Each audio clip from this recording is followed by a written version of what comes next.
Let me preface this by saying I'm not crazy. I know how this is going to sound, paranoid, unhinged, delusional, but I swear everything I'm about to tell you actually happened. It started with a face, or more accurately, faces that all looked just slightly off. 3 months ago, I ended a relationship with my ex Caleb. We'd been together almost 2 years, and the breakup was long overdue. Caleb wasn't violent or anything, he never hit me, but he was controlling and possessive in that low-key and calculating kind of way. Perhaps the worst kind of way. He'd do things like track when I'm on my phone and quiz me on things I'd done that day to see if I'd give the same answer twice. After I left him, I changed my number, disabled my social media, and even moved apartments. I thought I was in the clear. Then came the barista. It was a Tuesday morning. I stopped by this little hole-in-the-wall coffee shop near my new place. I'd only been there once or twice. As I stepped up to the counter, the barista, a girl about my age, smiled at me, but something about her expression made me pause. She tilted her head and said, "Good morning, sunshine." I froze because that was Caleb's nickname for me. It was not a common one. He used to say it sarcastically whenever I was upset, like, "What's wrong, sunshine?" He enjoyed pushing buttons. I brushed it off, maybe it was a coincidence, but then it happened again. A few days later, I took a rideshare to work. A different driver than usual, older guy, maybe in his 50s. He kept glancing in the rearview mirror like he was trying to recognize me, and then he asked me if I ever figured out what I was running from. He said it as casual as could be. I simply responded, "What?" And he just chuckled and shook his head like I was in on some joke. Caleb said that to me once. After I told him I needed time to figure myself out, he leaned in, dead serious, and asked, "Ever figure out what you're running from?" Now, 2 strangers have repeated things he said, word for word. It kept happening. A woman at the grocery store bumped into me and whispered, "You don't get to just disappear." A guy on the street said, "Still wearing your hair like that," as he passed. Another one, someone who worked in my building, said, "You always liked this song," while humming the exact tune Caleb used to play when we argued. It wasn't their faces that freaked me out, it was the way they looked at me. Like they knew me, or at least thought they did. They all had different faces, but their eyes all had the same expressions. I started thinking I was going crazy. I mean, what else could explain it? So I did something I wasn't proud of. I contacted Caleb. Not directly, I sent a message to his sister. I told her to tell him to stop. I figured maybe he hired a private investigator. Maybe he was stalking me or pulling strings, telling people things about me. I just wanted it to stop. She texted back the next day, saying, "I don't know what you're talking about. Caleb's in rehab. He's been there for 6 weeks with no phone." I didn't believe her. I thought she was covering for him. That is, until I saw a picture she posted of him on Facebook a week later, looking pale and sunken in, holding one of those one-day sober chips. So it couldn't be Caleb, or at least not directly. I couldn't shake the feeling that these strangers knew things they shouldn't, though. One night, I stayed late at work. I didn't want to go home because my apartment didn't feel safe anymore. Not that anything bad happened inside of it, I just didn't like being alone. Around 10 p.m., I finally called it a night. I walked the 10 minutes to my place, keeping my head down, headphones in, but no music playing. Something I learned to do so I could still hear if someone was following me. When I turned the corner onto my block, I saw someone sitting on the stoop of the building across from mine. A young man with his hoodie up but his head down. I almost ignored him until he spoke. He said, "Cold out tonight, huh, sunshine?" I stopped walking. He didn't look at me, he just stared at the sidewalk like he was reading something on it. I slowly walked past and didn't say a word. When I reached my building, I went upstairs and locked every bolt on the door. I sat on the couch for hours, just listening to nothing. Eventually, I fell asleep. The next morning, I woke up to find my doormat flipped over. That might not sound like a big deal, but I live alone, and the door to my unit is on the top floor. You don't just accidentally walk by my place. The underside of my mat had something scribbled in pen. It said, "You can change your face too if you want, but I'll still recognize you." I didn't know what it meant, but I still threw up. That day, I booked a hotel for the weekend. I left my apartment without packing anything. I didn't feel safe even grabbing clothes, I just needed to be somewhere crowded. The hotel clerk gave me a room on the 4th floor. It was small, quiet, and kind of stuffy, but it felt safe. But only until around 2 a.m., when someone knocked on my door. There were 3 slow knocks. I sat up in bed and waited. They knocked again eventually. I peeked through the peephole, and it was a woman, maybe in her 40s. Her face was totally blank and expressionless. She was just staring straight at the door. She didn't say anything, so I didn't make a sound, and eventually she left. It was one of the most disturbing things I'd ever seen. The next morning, I asked the front desk if someone had come by to my room. They said no one should have been up there, especially that late. All the rooms on my floor were vacant. That's when it clicked. These weren't random people. They were being sent and fed my details. They were given phrases Caleb used. But if it weren't Caleb, who would do it? And why? I thought about Caleb in rehab, about his obsession with control and making sure I was never fully gone. He didn't need to be the one knocking, he just needed to send others to do it. So I started digging, and there was one conversation I remembered from months before the breakup. Caleb talking about a forum he was on, a place where people shared tactics. He made it sound like it was for productivity or self-improvement. I don't remember the name of it. Honestly, I don't think he ever gave me the name. But in retrospect, it sounded like some creepy, cultish roleplay crap, except it's happening to me for real. Someone, probably Caleb, had hired people to say his words and mimic his patterns, so that even if he was out of my life technically, I'd still be constantly reminded of him. It wasn't stalking in the traditional sense. It was psychological graffiti. Like he was spraying himself onto strangers so I could never be sure who I was looking at. I don't think it's about watching me, but rather about making sure I never stop watching for him. I moved again and disappeared off social media again. I even dyed my hair. I told friends not to tell anyone where I was. It worked until last week.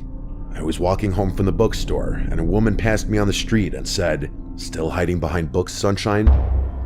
She didn't stop walking even just to look at me. I don't think this will ever stop. Maybe he paid some crazy underground service to do this to me for a year, who knows? Maybe he made it public. Maybe this is some sick underground game now. Who can scare Sunshine the best? Who can get the closest without touching? I can't trust anyone's face anymore. The constant paranoia is truly eating away at my mental health. A friend and I recently moved into our new house. It's honestly the home we've been dreaming of, the perfect fit for us. We have a cat named Bella whom we rescued together, so everything felt perfect when we first moved in. The only downside at first was the house to our right. It looked abandoned, as the owner had started renovating it but never finished. The layout of the houses is such that on our right there's a space for the entrance to our back garden, and next to that is the abandoned house's entrance to its back garden.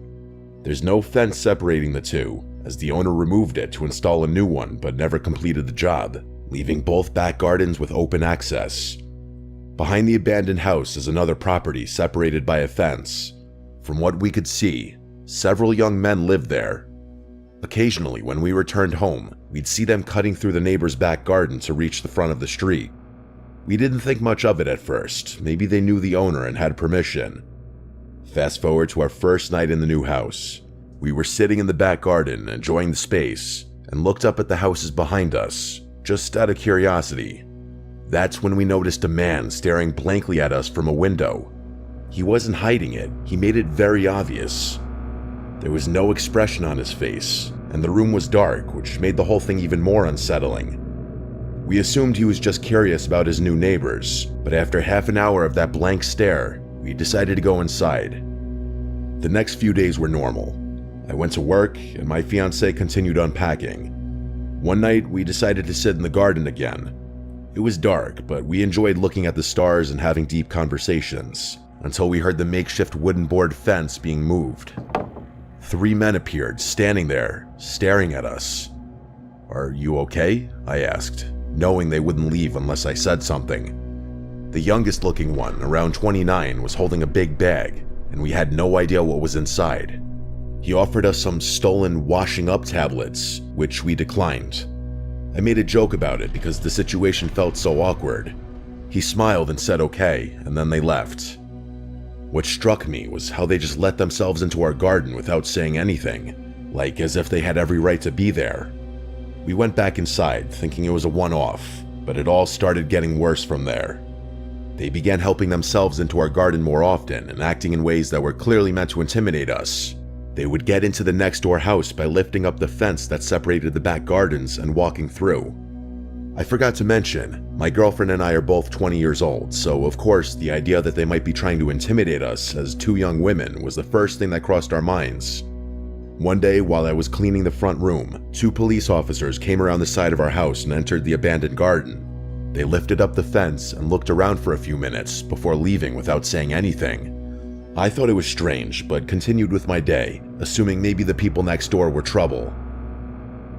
A few days later, the police knocked on our door.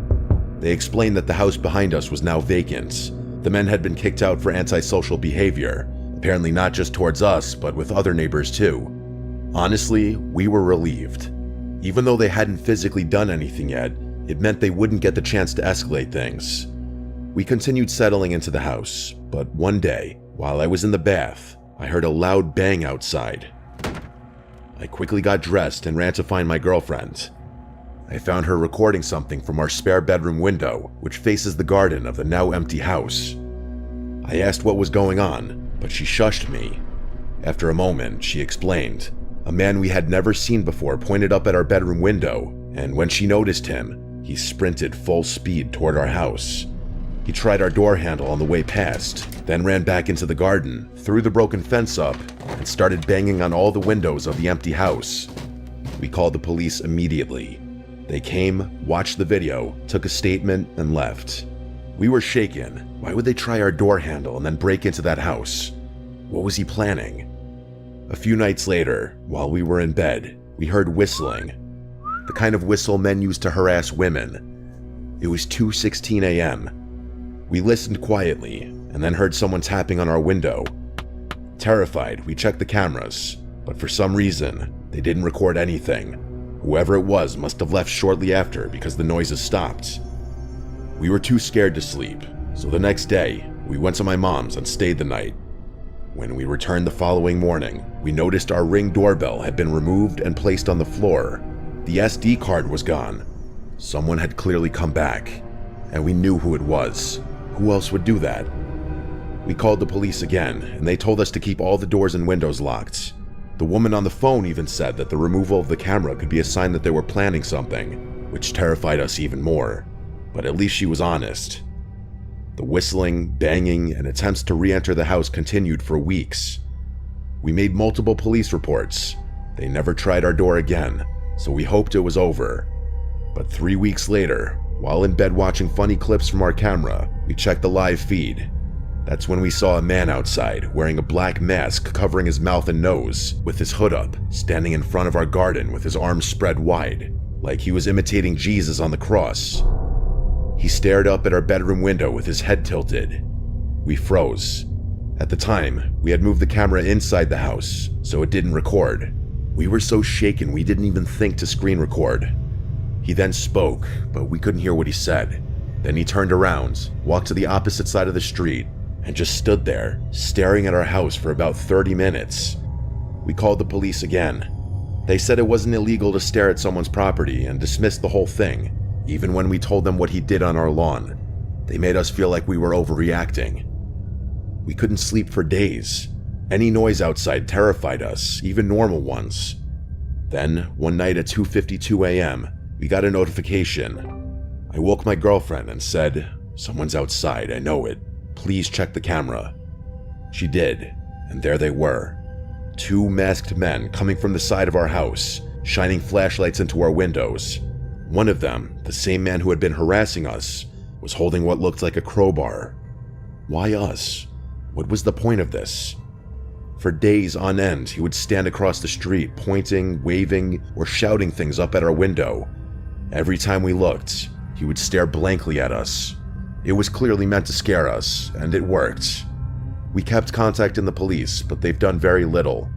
The harassment continues. We've got cameras now, and we record everything, but we feel powerless. Just earlier today, he stood outside again, staring up at us.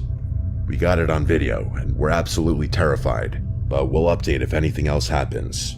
My family is a group of homebodies that don't travel, So everyone was surprised when my aunt proposed a trip to one of Michigan's Great Lakes. We agreed, wanting to create new memories together. My cousin booked a spacious Airbnb that could somehow accommodate all 18 of us, which felt like a miracle considering the price. The house sat right on the beach, with gorgeous lake views that stretched for miles, almost like an ocean. Most of us claimed rooms in the main house, but because of our large group, some of us were placed in a second building directly behind it, a 2-story garage with bedrooms upstairs. My 3 cousins and I were assigned to sleep there. At first, we didn't think much of it. We spent most of the first day enjoying the hot tub, relaxing on the beach, and soaking in the scenery. It wasn't until night that we entered the garage for real. The space was outdated and neglected, with carpeted bathrooms that smelled like mold, stained bed linens, and a poorly secured latch on the door. Clearly, the cleaners focused on the main home and ignored the garage. My cousins were grossed out and refused to sleep on the beds unless we washed the sheets, so I suggested we do laundry. The machines were small, so we could only do 1 set of bed sheets at a time, and it was obvious we'd be up late. We passed time upstairs, waiting for the first load. My cousin Maria complained about how we got stuck with the worst place, and as she spoke, I started to feel uneasy, like something bad was coming. I've had this feeling before, a rare kind of intuition that usually ends in a nightmare or something worse. I told my cousins to stay alert, and they listened, especially since we'd all experienced a break-in before when we lived in Detroit. Around midnight, the bell rang from the first floor, signaling the wash was done. I went downstairs alone, swapped the load into the dryer, and brought up the clean-smelling sheets. When my cousins saw how clean they were, they wanted their bedding washed too, so I kept going up and down between cycles doing everyone's sheets. At around 2:37 a.m., we were finally done. We made the beds and were too tired to stay up any longer. My cousin Nikki insisted we leave the light on, and while they all fell asleep quickly, I stayed up doing some schoolwork on my phone. I'm a light sleeper, something that stuck with me since the break-in, and I remained hyper-aware of my surroundings even while half asleep. Then, around 3 a.m., a loud bang hit the garage door, like someone had thrown their body against it. I sat up, startled, but my cousins didn't move. I tried telling myself it was just wind, though the noise was too heavy for that. Still, I stayed quiet and tried to sleep. But then it happened again, same deafening crash, this time shaking the garage door. The building trembled from the impact. I was fully awake now, watching the lamp-lit room as my cousins continued to sleep. No animal or gust of wind could cause that. 20 minutes later, the third boom hit. The garage shook again, and finally, 2 of my cousins bolted upright. I asked if they heard that, already knowing the answer. Nikki asked what that was, and I said I don't know, but this is the 3rd time I'm hearing it. We all agreed no wind could cause that sound. Nikki suggested texting her mom, my aunt, so we did. It was 4:11 a.m. when she responded, realizing something serious must be going on. She woke my uncle, who ran outside to check the property. We stayed upstairs, too afraid to move, until we heard knocking. It was my uncle at the door, and when we opened it, we saw him standing there with my dad and a few of our older male cousins. That's when I knew it was serious. There was no wind, no one playing around. My uncle told us to grab our things that were going to the main house. Then he said there was someone on the property, and that's what made my heart sink. I threw everything into my suitcase, and we all rushed out of the garage. Once inside the main house, most of the family woke up from the noise and commotion. We sat in the living room, trying to piece it all together. I told them about the first 2 loud crashes, and my cousins confirmed the third. My aunt explained that when my uncle went out to investigate, she followed him. He shouted "hey" at someone standing behind the garage. The door to the main house slammed behind her right then, and there was no wind to explain it. She feared someone might have slipped into the house, so she ran to wake my dad and cousins. After searching, no one else was found inside. Then my uncle described what he saw. A man stood behind the garage, not hiding or moving, but staring like he wanted to be seen. When my uncle called out, the man didn't flinch. He simply walked away and vanished, not into the darkness, but into thin air. The leaves on the ground didn't crunch, and there were no footsteps left behind. My uncle's not someone who makes up stories either. He's a serious, logical man, which made everything scarier. My brothers added that they found 2 jester cards, one in the main house and one in the garage. The one in the garage was twisted and demonic looking. One cousin pointed out that gestures symbolize mockery, and the loud sounds happened around 3 a.m., the so-called devil's hour. It was as if we were being taunted. My uncle had even checked for footprints, but saw only his and my cousin's, not the man's. Another cousin drove down the road during the incident to try and spot someone fleeing, but found no one. That day, no one returned to the garage. We squeezed into the main house, on floors, couches, anywhere there was room. My mom gave up her bed so we could sleep more comfortably. On the second night, she slept on a couch by the large windows and woke around 4 a.m. to footsteps on the porch. She didn't dare open her eyes. She was afraid of seeing someone looking in.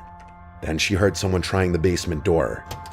It had a weak lock, and my brothers and male cousins were sleeping down there. The door rattled as someone tried to break in. My mom rushed to the basement, but by the time she reached the beachside entrance, no one was there, and all the boys were still fast asleep. That was our last night. Though we planned to stay until Tuesday, we left Monday instead. On the way home, we couldn't stop talking about what had happened. When my mom found out I had been going downstairs alone during laundry, she theorized that someone might have been watching me and thought I was alone in the garage. The time between my last trip downstairs and us going to sleep lined up way too well with the banging sounds. Theories started to form. Some of us thought it was a neighbor trying to scare us off. Others believed there was something paranormal, especially because of the jester cards. My aunt pointed out that a normal person would have run when my uncle spotted them, but this man didn't run. He just watched and disappeared. We contacted the Airbnb host, who claimed she'd review the footage from the camera above the garage door, but we never heard back. It made us wonder, did she know the man? Was he a neighbor? When we first arrived, my sister and cousin had walked to the beach and passed a woman next door. She watched them coldly, without friendliness or a greeting, just an unfriendly gaze. The house was in the middle of nowhere, and we understood how constant Airbnb guests might annoy locals, but we were respectful. We didn't deserve what happened. This was our first family trip, and hopefully not our last, even after everything we went through.